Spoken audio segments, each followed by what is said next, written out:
আসসালামু আলাইকুম। কি অবস্থা, সবাই কেমন আছেন? আশা করি সবাই ভালো আছেন, সুস্থ আছেন। আমিও আলহামদুলিল্লাহ ভালো আছি। তো আজকে সকাল সকাল শুরু করলাম হচ্ছে কফি দিয়ে। তো আমার হাজব্যান্ড কিন্তু বেশিরভাগ সময় সকালবেলা হচ্ছে আপনার নাস্তা খায় না, বেশিরভাগ কি উনি নাস্তা খায় না সকালবেলা, দোকানে গিয়ে খায়। তো আজকে একটু আমার কাছে আবদার করলো যে একটু কফি খেয়ে তারপর যাবে আর কি। তো আর কি একটু কফি বানিয়ে দিলাম। দুজনে হচ্ছে আগে নামাজ পড়ছি, ফজরের নামাজ পড়ে আর কি দুজনে কফি খেলাম। তো উনি হচ্ছে গতকালকে রাত্রে মেলায় গিয়েছিল, তো মেলার থেকে এই যে এগুলা কি আনছে দেখেন, পাউরুটি আনছে, তারপর বালুশা বলে আর কি, এটা বালুশা মানে মিষ্টি, আর হচ্ছে আপনার মিষ্টি নিমটি আনছে। তো আমাদের ঘরে সবাই আর কি মিষ্টিটা একটু বেশি খায়, মানে মিষ্টি যে কোনো জিনিসের কি একটু বেশি পছন্দ করে। তো এগুলো আর কি আমি আগে রেখে দিয়েছি, যেহেতু গতকালকে রাত্রে আনছে, আমি এগুলো ধরি নাই। তো এখন সকাল সকাল উঠে আগে এগুলো রেখে দিব। তো এগুলা গুছিয়ে রাখার পরে হচ্ছে, তো আমার হাজব্যান্ড বলতেছে কি উনি তো এখন বের হয়ে যাবে, তো একটু হাঁটতে হাঁটতে বাইরে আর কি ওনার সাথে। তো দুজনেই বের হয়ে গেলাম হাঁটার জন্য। আগে হচ্ছে প্রতিদিনই সকালবেলা হাঁটতে বের হতাম, কিন্তু এখন হচ্ছে আপনার শীতের জন্য আর কি বাইর হই না, কারণ ঠান্ডা দিয়ে হাঁটতে পারি না। আর সকালবেলা যেহেতু কাজের একটু প্রেশার থাকে, তো এই জন্য হাঁটা হয় না। তো আজকে যেহেতু আমার হাজব্যান্ড বলেছে, তো ওনার সাথে একটু গেলাম। প্রায় 10-15 মিনিটের মতো হাঁটলাম, তারপরে এই যে বাড়িতে চলে আসলাম। দেখেন আমার ফুল গাছগুলোর অবস্থা অনেকই খারাপ, পানি দিতে পারি না ঠিক মতো। আমার গোলাপ ফুল গাছে অনেকগুলা কলি আসছে, দেখেন এই গোলাপ গাছটায় অনেক গোলাপ ফুটে। এদিক দিয়ে উঠানের অবস্থা অনেক খারাপ, উঠানটা হচ্ছে আপনার ঝাড়ু দিতে হবে। তো আগে আমি হচ্ছে যেই কাজ সেটা আগে করে নেই। হচ্ছে আমি গরুর জাউ বসায় দিলাম, আর হচ্ছে ডিম সিদ্ধ বসায় দিলাম। যে গতকালকে রাত্রে যে ডিমগুলো আনছে ওইগুলো হচ্ছে আমি আগে এই যে ভিজিয়ে রেখেছিলাম পানিতে।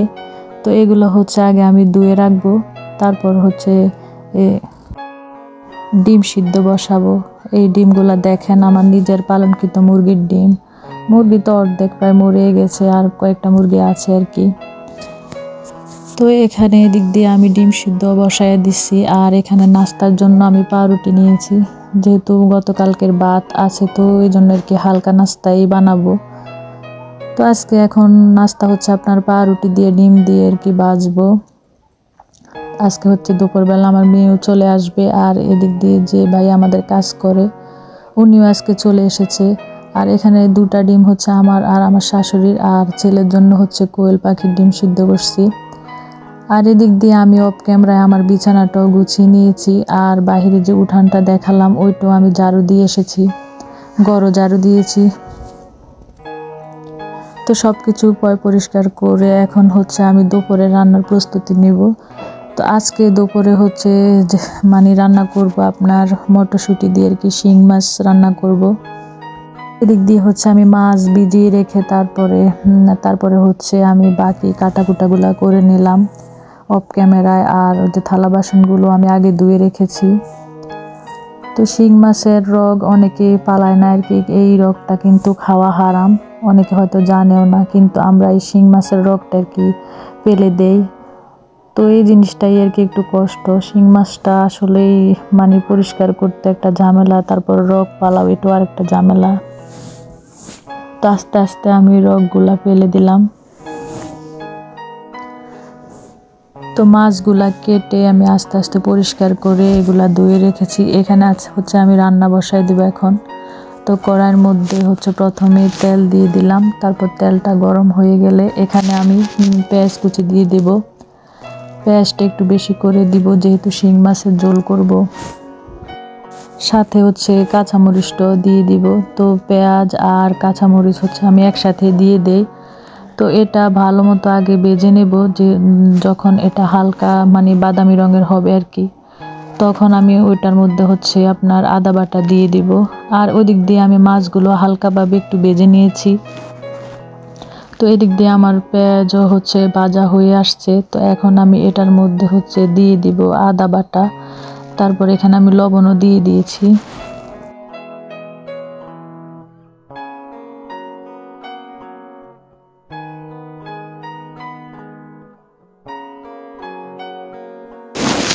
তো পরিমাণ মতো আদা বাটা দিয়ে তো আরও কিছুক্ষণ আর কি একটু ভেজে নিতে হবে, যেহেতু মানে আদার গন্ধটা যাতে না আসে। আদাটা একটু ভালো মতো ভেজে নিলে যে কাঁচা একটা গন্ধ আসে ওইটা আর আসে না। তো এখন এটার মধ্যে হচ্ছে আমি দিয়ে দিব টমেটো আর হচ্ছে যে মটরশুঁটিগুলো রাখছি ওইটা দিয়ে দিব। তো আপনারা চাইলে মটরশুঁটিটা সিদ্ধ করে নিতে পারেন, কিন্তু আমি হচ্ছে মটরশুঁটিটা সিদ্ধ করি না, মানে আমি এইভাবে দেই। এভাবে দিলেও সিদ্ধ হয়ে যায়, মানে সিদ্ধ করাটা আর কি খেতে আমার কাছে ভালো লাগে না, এভাবেই আমার কাছে ভালো লাগে। আমি একসাথে টমেটো আর এই যে মটরশুঁটি এগুলা কিছুক্ষণ আগে ভেজে নেব, মানে একটু সময় নিয়ে আর কি ভাজবো, যাতে মটরশুঁটিটা প্রায় অর্ধেক হয়ে আসে। তো আমার ভাজা হয়ে গেলে এখানে আমি পানি দিয়ে দেব। আমি অল্প পানি দিয়ে এটার মধ্যে হচ্ছে হলুদ, মরিচ, ধনিয়ার গুঁড়া দিয়ে দেব।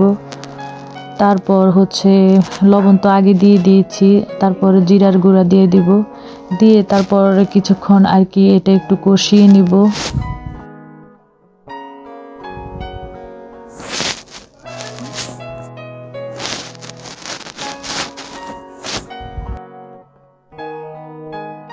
কষানো প্রায় হয়ে আসছে, তো কষানো হয়ে আসলে তো আমি এর মধ্যে আপনার শিং মাছগুলো দিয়ে দিব। তো শিং মাছগুলো দিয়ে দেওয়ার পরে হচ্ছে আরও কিছুক্ষণ কষিয়ে নিব। তো এখানে আমার ভাগ্নি আসছে, তো ওকে একটু বললাম যে তুমি একটু নেড়ে দাও, আমি পানি দেই। তো আমি এখানে পানি দিয়ে দিলাম। এখানে মাছটাও প্রায় হয়ে আসছে, আরও একটু ঝোল কমবে আর কি। তো ঝোলটা কমে আসলে এখানে আমি আর একটু জিরার গুঁড়া দিয়ে দিব, তারপর হচ্ছে ধনিয়া পাতা দিয়ে আর কি একবারে নামিয়ে নিব।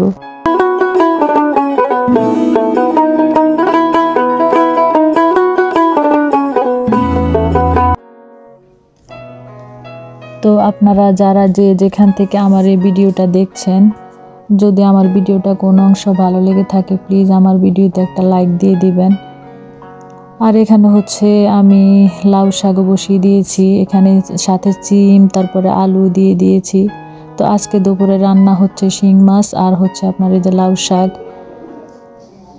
তো এখানে আমার রান্না প্রায় শেষ হয়ে আসছে। এখন হচ্ছে এই যে এখানে আমি আমার শ্বশুরের ভাতটাকে দিয়ে আসবো, যেহেতু উনি আসে না, উনি ওনার ঘরে ওনাকে দিয়ে আসতে হয়। তো সবাই ভালো থাকবেন, সুস্থ থাকবেন, আল্লাহ হাফেজ। আপনার রান্না বসিয়ে দেব। তো প্রথমে একটা কড়াইতে আমি তেল দিয়ে দিচ্ছি পরিমাণ মতো, তারপরে যে পেঁয়াজগুলো আমি কেটে নিয়েছি ওইগুলো আর কি আপনার দিয়ে দিব। আমরা হচ্ছে পেঁয়াজটা একটু বেশি খাই, আর যেহেতু শিং মাছের ঝোল করব তো একটু পেঁয়াজটা বেশি দিলে আর কি ভালো হবে। আর শিং মাছটা আপনার ঝোল করে খেলেই নাকি ভালো।